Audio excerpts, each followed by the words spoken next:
I told him the job was above his pay grade. Those were the words. Not we're going another direction. Not we found someone with more experience. I looked Marcus Webb dead in the eye. In my own trailer, with the space heater ticking behind me, and I told him the foreman spot on the Delacroix Street job was above his pay grade. He was 34 years old, wearing a jacket with a tear in the shoulder seam he'd stitched himself, and he had a folder of certifications sitting closed on his lap that I never asked him to open. I didn't ask because I didn't think I needed to. I looked at him, and I made a decision about what he was capable of before he said a single word about himself. And I gave the job to a man half as sharp because that man looked like every foreman I'd ever hired. Marcus nodded once. He said, understood, picked up his folder, and walked out into the cold. He didn't argue. Not one word. I was wrong. I want that flat on the table before I tell you anything else, before you know my name or what I do or why any of this matters to you. I was wrong the second I opened my mouth, and everything after that is just the long, slow, expensive process of finding out how wrong. My name's Dale Coughlin, 58 years old. I run Coughlin & Sons out of a rented lot on the east side of Youngstown, Ohio, general contracting, mostly commercial builds and municipal work, some residential when the bigger jobs run dry. My father started the company in 1971 with a flatbed truck and a mortgage he shouldn't have taken. I took it over in '94.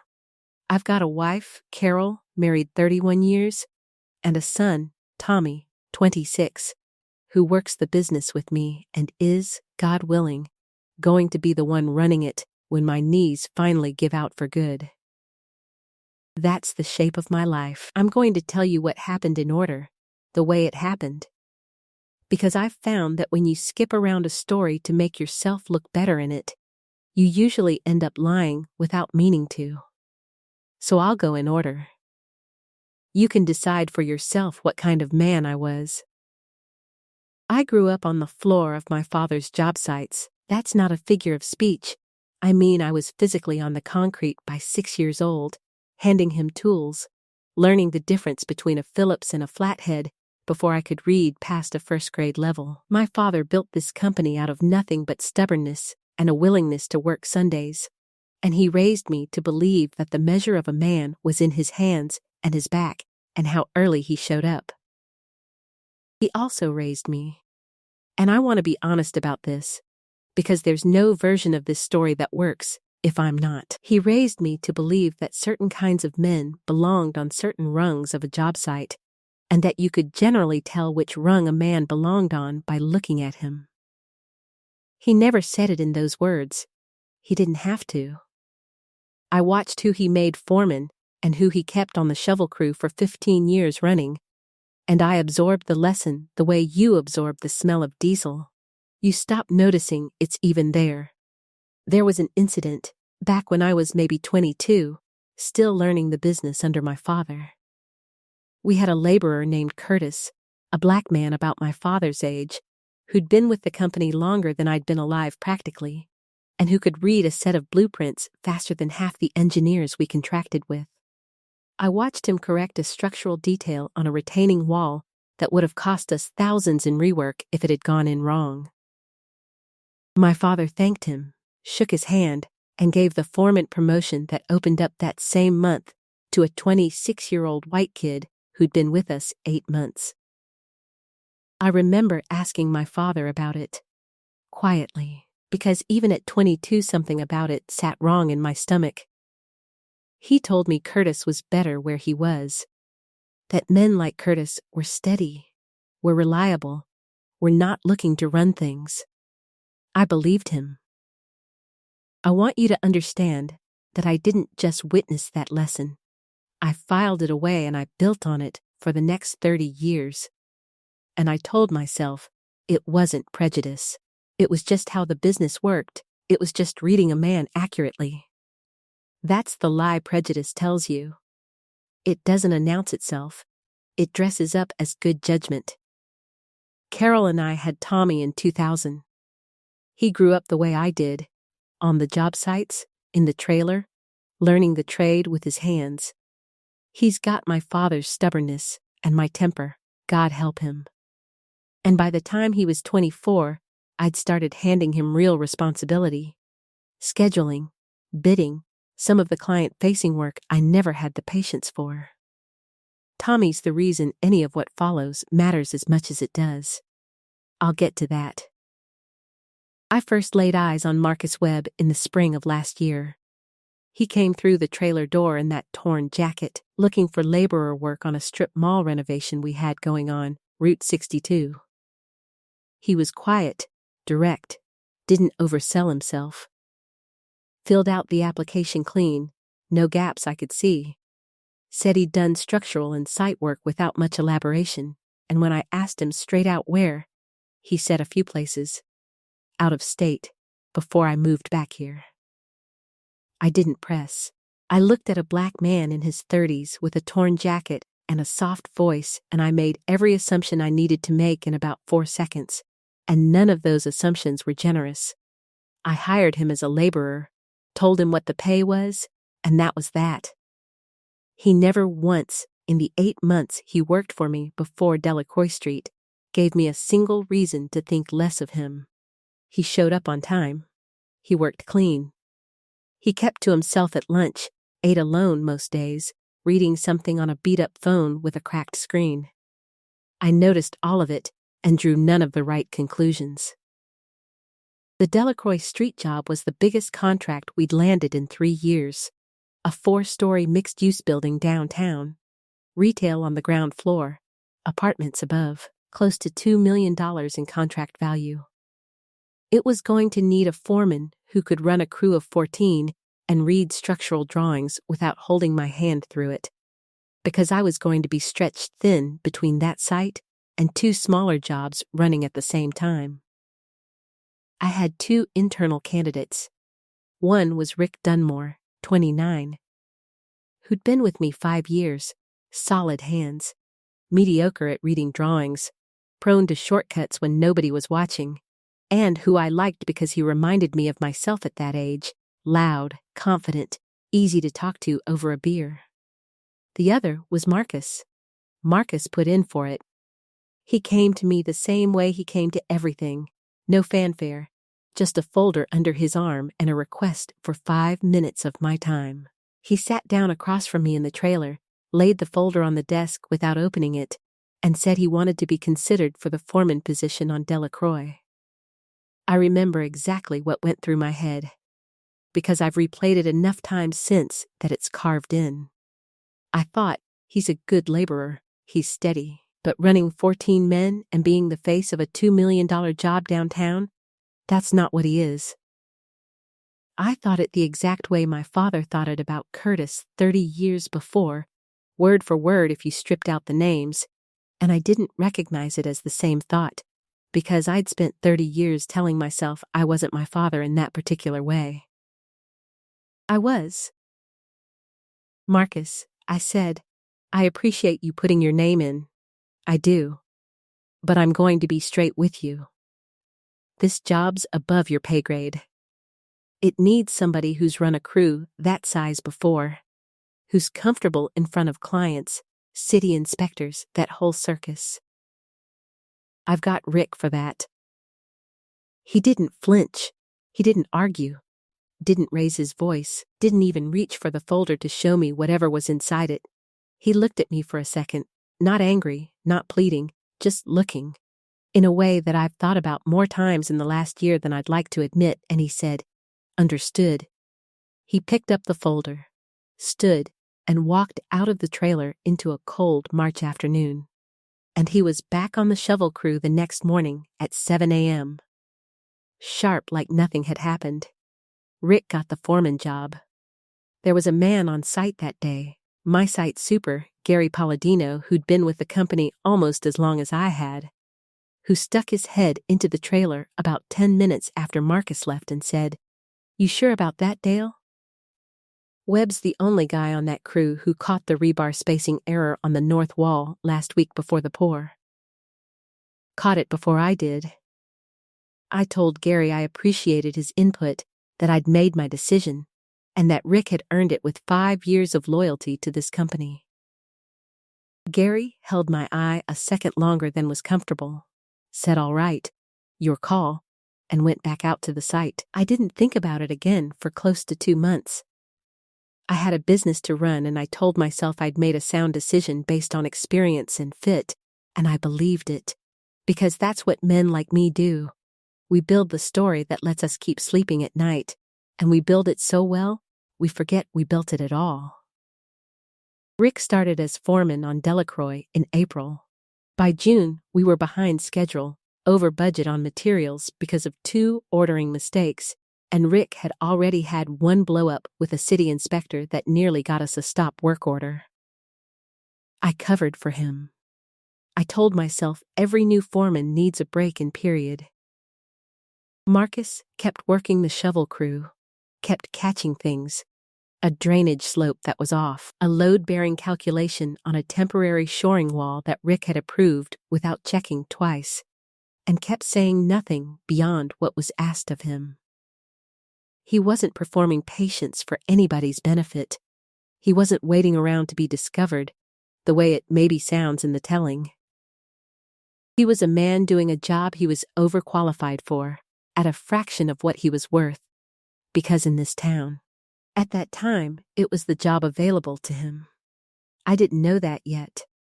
I want to be clear I didn't know it, and I also want to be clear that not knowing it wasn't an excuse. I never asked. I never once, in 8 months, asked Marcus Webb where he'd actually worked before he walked into my trailer with a torn jacket. And the not asking was its own decision, made from the same place the Paygrade comment came from. That was the act. That's the thing I did, in full, with no softer edges than what happened. I looked at a man, decided what he was capable of based on nothing but what I saw standing in front of me, told him so to his face, and gave a $2 million responsibility to a man I liked better, instead of a man who was better. Marcus took it standing up, walked back onto my job site the next morning, and kept doing the work in front of him like the world hadn't just told him something ugly about how it saw him.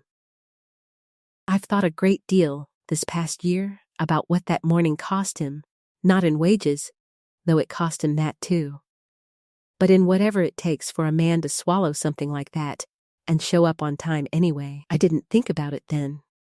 Then, I thought I'd made a sound business decision, and I went home to Carol and Tommy and didn't mention Marcus Webb's name again for almost 2 months. That's where I have to stop and tell you who I was before I go on, because the next part of this, the part where things start coming apart, only makes sense if you understand what I actually believed about myself walking into it. I believed I was a fair man. I believed I ran my company on merit, that I judged men by their work, and I would have been offended, genuinely offended, if you'd sat me down that spring and told me I'd just made a decision straight out of my father's playbook from 1988. I would have argued with you. I had 30 years of evidence, in my own mind, that I wasn't that kind of man. Evidence I'd built the same way I built the story about Rick earning his shot, selectively, comfortably, without ever once checking it against anything Marcus Webb might have told me if I'd bothered to ask. I didn't know yet that the ground under Delacroix Street, under Rick's foremanship, under the whole shaky structure of decisions I'd made that spring, was already starting to crack. I didn't know that in about 10 weeks I was going to need something only Marcus Webb could give me, and that I was going to have to find out who he really was from other people, in pieces, in a series of conversations that would leave me sitting in my own truck afterward, with my hands on the wheel and nowhere to look. But that's the next part. 10 weeks after I told Marcus Webb his job was above his pay grade, Tommy called me at 6 in the morning from St. Elizabeth's. I want to slow down here, because everything that follows moves fast in the telling, but didn't move fast living through it. Carol had been having chest pains on and off for about a month. She'd written it off as stress. I'd written it off as stress. We're both from a generation that doesn't go to the doctor until something's actively on fire. That morning, it was on fire. Tommy was staying at the house that week between apartments, heard her on the bathroom floor, called the ambulance himself before he called me. By the time I got to the hospital, she was in a room with wires running out of her in 6 directions, and a cardiologist telling me the word blockage in a tone that didn't leave room for optimism. 90% occlusion, left anterior descending artery. The one they call the widowmaker for a reason. They needed to do an emergency catheterization that morning. And depending on what they found once they were in there, possibly bypass surgery within the week. I'm not going to sit here and tell you I handled it well. I didn't cry in that hallway, I want to be honest, because I told you I'd undercut my own soft moments, and I'm not going to pretend that one was any different, but I put my fist through a vending machine glass hard enough that a nurse had to come look at my hand before she'd look at anything else. 31 years married to that woman. I wasn't built for the version of the world where she wasn't in it. Here's where the business and the hospital collided, and I want you to understand, it wasn't fate. It wasn't some tidy justice arranging itself. It was just bad luck landing on top of bad decisions. The way it does. Delacroix Street was 2 weeks from a scheduled city inspection that, if we failed, was going to trigger a penalty clause in our contract worth over $100,000 and put the whole project 6 weeks behind. Rick had been the one managing the shoring and drainage work the inspection would scrutinize hardest. And Rick, it turned out. I found this out over the following 72 hours, in the worst week of my life, while my wife was in a hospital bed, had been cutting corners on the temporary shoring calculations for 2 months running, the same shoring wall Marcus had flagged back in June, without anybody above him doing anything about it. I couldn't be on site. I couldn't leave the hospital. Tommy tried to run point, but he was 26 years old, half out of his mind with worry about his mother, and didn't have the technical depth to catch what needed catching, let alone fix it in 2 weeks. Gary Palladino called me on day 3, while I was sitting in a plastic chair outside the ICU, eating a vending machine sandwich I couldn't taste. He didn't waste time on pleasantries. Dale, I gotta tell you something and you're not gonna like it. But Rick's shoring numbers on the North Retail Bay are wrong. Not a little wrong. If that inspector puts a level anywhere near that wall next week, we're getting shut down, and if we get unlucky before that, somebody could get hurt. I asked him who could fix it fast enough. He was quiet for a second, and then he said the name I hadn't let myself think about since March. Webb, he flagged this exact problem back in June. Dale, he's the only guy who's actually got the calculations to redo it right, and he's the only guy who can get a 14-man crew to trust the fix fast enough to make the deadline. I remember sitting there with that sandwich going stale in my hand, and feeling something I didn't have a name for yet, a kind of cold drop in my stomach that had nothing to do with Carol for just a second. A recognition, low and ugly, that the man I'd told to his face wasn't good enough to run that job was now the only man who could save it. I didn't call it justice. I called it, in my head, at the time, an emergency, a problem to be solved. And I told myself the way you tell yourself things when you're not ready to look at the whole shape of them yet. I told Gary to go find Marcus and ask him, not tell him, if he'd be willing to take over the shoring correction and run point on the inspection prep, at foreman pay, effective, immediately. Gary called back 2 hours later. Marcus had said yes. No conditions, no speech, no mention of March. Just yes, and then he'd apparently gone straight to the site and started pulling the original structural drawings before Gary had even finished explaining the scope. I couldn't be there for the next 9 days. I want that on the record, because I think it matters to what I learned. I wasn't in the room watching Marcus work, building some new respect for him minute by minute like a man in a movie. I was in a hospital watching my wife survive a bypass surgery that kept her under for 6 hours. Watching Tommy fall apart and pull himself back together in the waiting room, and getting updates on Delacroix Street secondhand, in fragments. From Gary and from Tommy, on the 2 afternoons, he could tear himself away to check the site. Those fragments are how I found out who Marcus Webb actually was. Not from him, from other people, telling me things about a man I thought I already had fully sized up. The first fragment came from Gary, on day 5, standing in the hospital cafeteria because I'd asked him to come by in person instead of calling. He told me Marcus hadn't just corrected the shoring calculations, he'd found 2 additional errors in the original engineering package that predated Rick entirely. Mistakes baked into the drawings from the structural engineer's office, the kind of thing that takes a specific and uncommon competence to catch. I asked Gary how he was so sure Marcus had gotten it right and not just moved the problem somewhere else. Gary looked at me like I'd asked something faintly stupid and said, "Dale, the man's a licensed structural engineer." Was, anyway. Before he moved back here. I sat with that for longer than I want to admit, a licensed structural engineer. I asked Gary how the hell he knew that, and I didn't. And Gary said, "Flat," because I asked him once, back in June, when he caught the rebar thing. You never asked him anything, Dale. You looked at him and decided you already knew. That landed the way it was supposed to land. I didn't say anything back.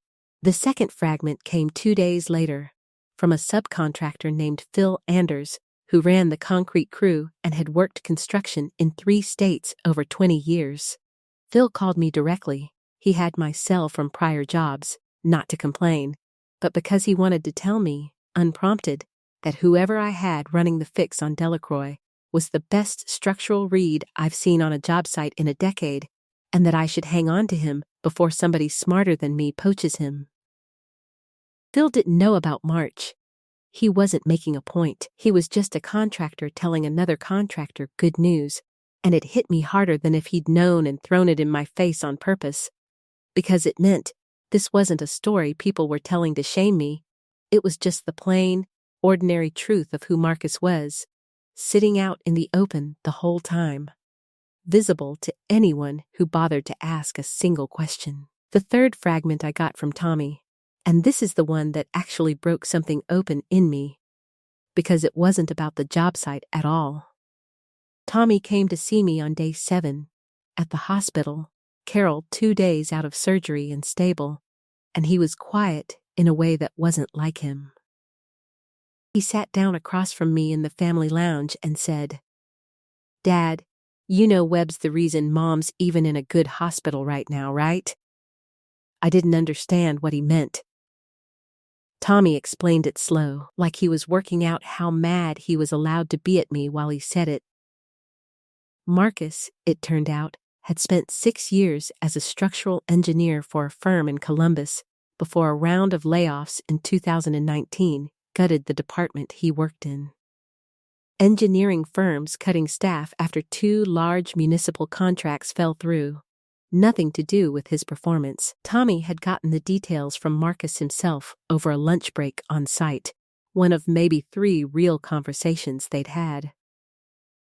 Marcus had moved back to Youngstown to help care for his mother, who'd had a stroke, and had been unable to find engineering work locally that matched his license, smaller market, established firms not hiring. Some of it, Tommy said carefully, watching my face when he said it, probably some of it exactly what you'd guess, Dad. Firms not exactly rushing to interview a black structural engineer from a defunct department when they've got a stack of other resumes. He'd taken laborer work with 3 different contractors over 2 years just to keep money coming in for his mother's care, ours among them. Gary called back 2 hours later. Marcus had said yes. No conditions, no speech, no mention of March, just yes, and then he'd apparently gone straight to the site, and started pulling the original structural drawings before Gary had even finished explaining the scope. I couldn't be there for the next 9 days. I want that on the record, because I think it matters to what I learned. I wasn't in the room watching Marcus work, building some new respect for him minute by minute like a man in a movie. I was in a hospital watching my wife survive a bypass surgery that kept her under for 6 hours, watching Tommy fall apart and pull himself back together in the waiting room, and getting updates on Delacroix Street secondhand, in fragments. From Gary and from Tommy, on the 2 afternoons he could tear himself away to check the site. Those fragments are how I found out who Marcus Webb actually was. Not from him. From other people, telling me things about a man I thought I already had fully sized up. The first fragment came from Gary, on day 5, standing in the hospital cafeteria because I'd asked him to come by in person instead of calling. He told me Marcus hadn't just corrected the shoring calculations. He'd found 2 additional errors in the original engineering package that predated Rick entirely. Mistakes baked into the drawings from the structural engineer's office. The kind of thing that takes a specific and uncommon competence to catch. I asked Gary how he was so sure Marcus had gotten it right and not just moved the problem somewhere else. Gary looked at me like I'd asked something faintly stupid and said, "Dale, the man's a licensed structural engineer. Was, anyway, before he moved back here." I sat with that for longer than I want to admit. A licensed structural engineer. I asked Gary how the hell he knew that, and I didn't, and Gary said, flat, because I asked him once, back in June when he caught the rebar thing. You never asked him anything, Dale. You looked at him and decided you already knew. That landed the way it was supposed to land. I didn't say anything back. The second fragment came 2 days later, from a subcontractor named Phil Anders, who ran the concrete crew and had worked construction in 3 states over 20 years. Phil called me directly. He had my cell from prior jobs, not to complain, but because he wanted to tell me, unprompted, that whoever I had running the fix on Delacroix was the best structural read I've seen on a job site in a decade, and that I should hang on to him before somebody smarter than me poaches him. Phil didn't know about March. He wasn't making a point. He was just a contractor telling another contractor good news, and it hit me harder than if he'd known and thrown it in my face on purpose. Because it meant this wasn't a story people were telling to shame me, it was just the plain, ordinary truth of who Marcus was, sitting out in the open the whole time, visible to anyone who bothered to ask a single question. The third fragment I got from Tommy, and this is the one that actually broke something open in me, because it wasn't about the job site at all. And here's the piece that put Carol into it directly. Marcus's mother, before her stroke, had been a cardiac nurse for 22 years at St. Elizabeth's, the same hospital Carol was in. Marcus still knew people there.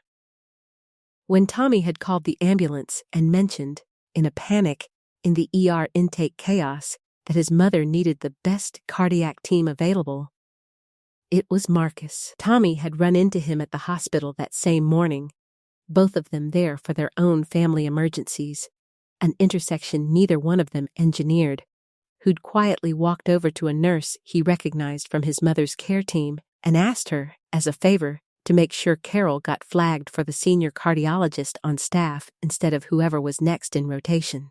Tommy hadn't known any of this until the nurse mentioned it to him 3 days later, almost as an aside. Marcus had never said a word about it to me. Never would have if it hadn't come out sideways through somebody else. I sat in that family lounge, and I didn't say anything for close to a minute. Tommy didn't fill the silence either. He just watched me, and I understood he was watching to see what kind of man his father actually was, underneath the version I'd been performing for him his whole life. He knew what I said to him, I finally said. In March. He knew, and he still did that. Yeah, Dad, Tommy said. He did. I didn't defend myself to my son in that room. I want that on the record too. Because it would have been easy to reach for something I didn't know. Nobody told me. How was I supposed to know? And every one of those sentences would have been true, and every one of them would have been a lie by omission. Because the truth was, I never asked. I had 8 months, and I never asked Marcus Webb a single question about who he was beyond what I needed from his hands. And the not asking was the choice, same as the paygrade comment was the choice. Tommy didn't need me to defend myself. He needed to watch whether I'd try to. I walked over to where Marcus was packing up his tools at the edge of the bay, and I didn't know yet what I was going to say to him. I only knew I couldn't leave that site without saying something, and that whatever I said was going to have to be the truth, plain, with no dressing on it, because a man like Marcus Webb had earned the truth from me 9 months ago, and I hadn't given it to him then, and I wasn't going to insult him with anything less now. Back in March, I told you that job was above your pay grade. I looked at you, and I decided what you were before you said a word, and I want you to know I know exactly what that was. It wasn't a business judgment. It was me looking at a black man in a torn jacket and deciding I already had you figured out. I didn't ask you one question about where you'd worked or what you knew. I just decided, and I was wrong the second I opened my mouth, not because of anything I found out since. I'd have been just as wrong if you'd never fixed a single thing on this job. That's not why I'm standing here. Marcus didn't say anything for a moment. He set the bin down on the tailgate of his truck, slow, like he was giving himself time. You know what I did before this, he said. It wasn't a question. I know now. Structural engineer. 6 years in Columbus. I know about your mother. I know what you did for Carol, and I know you never said a word about it to me. My voice caught a little on that last part, and I let it, because I'd already decided I wasn't going to perform being unaffected. I don't know how to say thank you for that in a way that doesn't sound cheap next to what I did to you in March, so I'm not going to try to make it even. I just want you to know I see what you did, and I see what I did, and I'm not going to pretend those two things cancel out. He looked out at the site for a second, at the North Bay he'd spent 9 days fixing, and then back at me. You want to know something, Dale? First time he'd used my first name. I've had that happen before. Not exactly that, but a version of it. Enough times I stopped being surprised by it. What I wasn't expecting was you standing here saying it plain like this. Most men find a way to almost apologize, say something about how they didn't mean it that way, or they were having a bad week, or business is business. He shook his head slightly. You didn't do that. Wouldn't be worth much if I did. No, he said. It wouldn't. He didn't offer me forgiveness right there. I want to be clear about that, because I think if he had, it would have felt too easy, and it would have made the whole 9 months feel smaller than they were. What he said instead was, I appreciate you saying it straight. That matters. But I've been doing this work, the actual work, not the laborer job, for 9 days now, unpaid at the rate it should have been paid at from the start, and I did it because Gary asked, and because it was the right thing to do, not because I forgave anybody for anything. So I'm not going to sit here and tell you we're square. I don't know that yet. I know you said something true just now. That's a start. It's not the whole thing. I told him that was fair. I meant it. I'd have thought less of him if he'd handed me an easy absolution 9 minutes after 9 months of being underestimated by the man signing his checks. What do you want? I asked him. Not what did I owe him. I wasn't going to insult him by making this transactional right out of the gate, but what did he actually want? Going forward, if anything, from me and from this company. He thought about it. I want the foreman job. The real one. Not a 9-day emergency fix. The actual position, at the actual pay, with my name on the contract documents where the city and the client can see it. I want it because I've earned it twice over now, and I want it on the record that it's mine, not something you're loaning me because you feel bad." He paused. "And I want Rick's shoring numbers looked at by an outside engineer, formally, so it's documented what actually happened out here. Because right now, the story on this job site is that I saved the schedule, and the real story is that a mistake almost put 14 men and God knows who else at risk, and somebody should have caught it before it got anywhere near an inspection. That's not about me, that's about the site. I hired an outside structural engineer within the week, a woman named Priya Chandrasekaran out of Cleveland, no connection to our company. Nothing she could be accused of softening for anybody's benefit. Her report confirmed everything Marcus had found and flagged 2 additional documentation gaps in Rick's paperwork that suggested the corner cutting had been going on longer than the 9 weeks I'd known about. I let Rick go.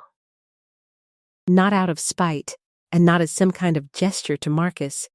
I want to be honest that it would have been easy to frame it that way to myself, make it feel like justice instead of what it actually was. Which was a business owner finally doing what should have been done months earlier if I'd been paying attention to competence instead of comfort. Rick had put people at risk. That's a fact, separate from anything about March, and it needed to be dealt with as its own fact. Marcus got the foreman title on Delacroix Street in writing, at the pay rate the job actually called for, backdated to the day he'd started the emergency fix. I want to tell you that felt like enough, but it didn't, not to me, and not to him. Because a raise and a title don't undo 8 months of a man showing up every day to a job that was beneath what he was capable of, working under a boss who'd told him to his face he didn't have what it took. Money is easy. Money is actually the easy part of an apology, and I think a lot of men reach for it first because it lets them feel like they've done something hard without doing the actual hard thing, which is showing up different, over and over, long after the moment that made the apology necessary has stopped being interesting to anybody watching. So I did other things too. Slower things, the kind that don't make for a clean turn in a story because they didn't happen all at once. I put Marcus's name and his background, the engineering license, the 6 years in Columbus, all of it with his permission. Because I asked him first this time instead of deciding on his behalf, into the materials we used when we bid on our next 2 municipal contracts. Because clients respond to a licensed structural engineer running the crew. And it was true. And it was his to use if he wanted it used. He said yes, but he made me ask him twice, on 2 separate days. Before he believed I meant it and wasn't just looking for a good story to tell about myself. I changed how we hired. That sounds like a small thing, and it wasn't small to do.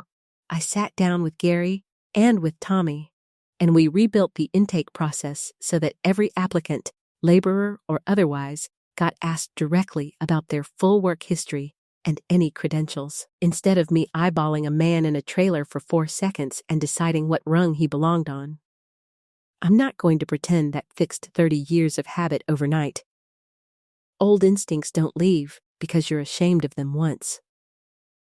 I caught myself, twice in the following 6 months, starting to make the same kind of snap read on a man walking through that trailer door, and both times I stopped myself and asked the question instead of assuming the answer, and both times I was wrong about what I'd have assumed.